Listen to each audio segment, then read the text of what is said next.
Hey, welcome back. So in our last video, we got this algorithm working. You can see if we run all of our tests, everything passes, but we're not going to stop there. We're going to be looking back at our helper functions and our main function here and refactoring to make things a little bit better. First off, I'm going to come up here and I'm going to add some comments just to keep things nice and tidy. I'm going to make a comment here and I'm going to say get string with swap chars.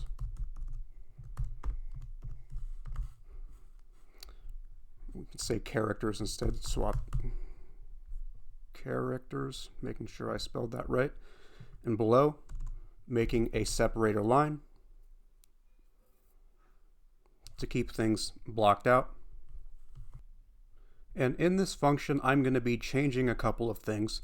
The first thing I notice is these two variables right here, swap index1 and swap index2. Since we declared the function name getString with swap chars, adding the word swap right here really doesn't add much extra value, so we can just say idx1 and idx2 instead. Next up, there is actually a newer method to swap things inside of an array, so we are going to use that instead. I think it's more concise. I'm going to comment these 3 lines of code out. And what we want to say instead, I'm going to make one array, set it equal to another array, and inside of here, we're just going to say toArray of index1, idx1, comma, toArray idx2, copy this line again, set it to the other side of the equal sign, toArray of idx2 and idx1. So what this says is take toArray idx1 and toArray of idx2 and pretty much just swap it. Set toArray idx1 equal to toArray idx2 and toArray idx2 equal to toArray idx1. So instead of 3 lines of code like we had below, we shorten this into 1. I noticed I made a little mistake down here. This extra asterisk and slash is actually backwards. To end a comment, it should be asterisk slash, so that we don't comment out the rest of our code. Not that that matters anymore, I just wanted to point it out. We can go ahead and get rid of this, and we can run all of our tests just to make sure everything works. And they do, so we can move on. I'm going to copy this comment from above, make some space. I'm going to call this, well, not call it, say in the comment, detect if string has consecutive repeats. I don't want to try to spell that all out in my head, so I'm just going to copy the correct spelling from down below, repeats, and also comment writing our separator line in so that things look nice and consistent. Great. This is another example of a function we can shorten by quite a bit. I'm going to comment out what we have in here currently. What is it? Is it, okay, I think it's / other way around. / asterisk, and then below asterisk /. Great. So instead, we can shorten this by using a for loop instead of a while loop. I'm going to kick things off by creating 2 new variables using let. I'm going to create a variable called current char and next char. Creating a for loop directly below. We want to create a new variable I, let I be equal to 0, while I is less than string.length minus 1 I++. So we're looping while I is less than string.length minus 1 because we're going to be looking at the current character and the next character. And if we're at the very end of our string, there is not going to be a next character. So we're basically saying, look at the second loop until you get to the second to last character. So in our loop, we can we can set current char equal to string of I. Oops, messed things up there. String index I, and we can set next char equal to string of I plus 1. String of I plus 1. And we want to check if at any point current char is equal to next char. So if current char is strictly equal to next char, return true. And if we get to the end of our for loop and this condition is never met, simply return false.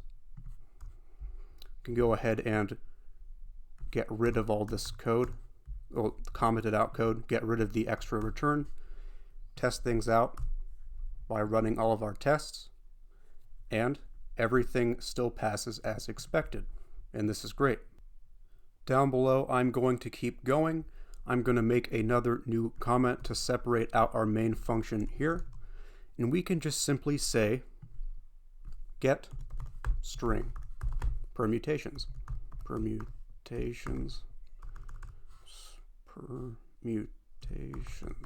There we go. Creating another new separated line down below. And in here, I think it would be appropriate to make another comment to separate out our nested function. So I'm going to do that. Go ahead and copy this. Come down.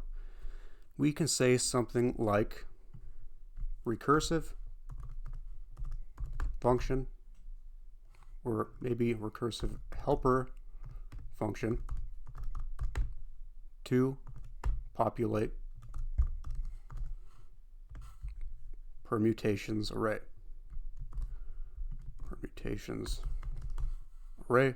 Great. Another separator line below that. And there we go. I just noticed I accidentally forgot to put an N inside of the word function right here. No big deal. We can correct that pretty easily. Next up, I'm going to go ahead and comment out what we currently have inside of this nested function. So we are going to say, I can never remember, is this right? Nope, other way around, /*, and then */, and above, we can shorten this by first writing an if statement. So same thing, if start index is strictly equal to string.length -1, we can just put this on the same line, permutations.push string. Now, some people like to chain if-else statements. I'm just going to go ahead and write another if statement. So we want to say if start index is less than string.length -1, we know we want to keep looping. Just like before in this function, we can shorten things by replacing our while loop with a for loop. So I'm going to make a for loop in here. And we want to say, let I be equal to our start index. And while I is less than string.length,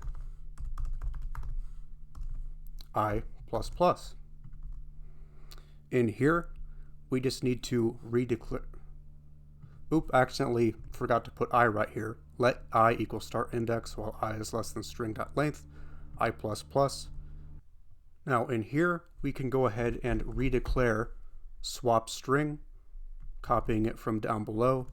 Swap string, we're going to set this equal to, same thing, a call to get string with swap chars. Maybe bring this window out a little bit so we can see everything. We want to pass in our string, just like before. we want to pass in start index, and we want to pass in I. This line is getting maybe a little long. Maybe we can say swapped str shortened. And below, we want to make a call to populate permutations. You can just copy this from our commented code down below. And we want to pass in swap string. And everything else should be the same. Start index plus 1. After that, I'm going to go ahead and get rid of this code here. Okay. And from here, we can go ahead and run our code again just to make sure everything works, run all tests, and everything is still working just fine. Now, that is it for refactoring our code. Let's take a moment to kind of recap what we did in this tutorial. So we have a function, permalone, that takes a string, and we need to find all possible permutations for this specific string, and we can do that recursively, like in the Geeks for Geeks example. We have multiple pointers. We start the second pointer out at index 0, just like the first one. We lock pointer A in place while we move the other pointer forward, swapping A, in this case, with itself and every character that comes after it. After this function, a function we wrote is recursively called, we move the start index up by 1. In this time, we swap B with itself, including everything that comes after it. And we know that we're at the end of our recursive tree for one of these 3 permutations on this level if the start index is equal to the length of our string minus 1. That pretty much tells us, hey, there's nowhere else to go inside of this tree. We have reached the very end. That is part 1. The second part consists of taking all of our permutations and filtering out the ones that do not have consecutive repeats, and we did that with our string has consecutive repeats function. We use it down below, and we know if it returns false inside of our filter method inside the callback function, we keep it because it does not have any consecutive repeats.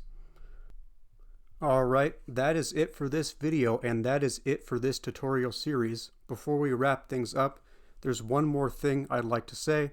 If you've been enjoying the videos or series of videos I've been posting on this channel, please comment below and tell me what you'd like to see more of. Do you want to see more algorithms? Do you want to learn how to build reusable UI components with the latest frameworks like React? Tell me in the comments down below. That would be much appreciated. Stay tuned for the next video series and take care.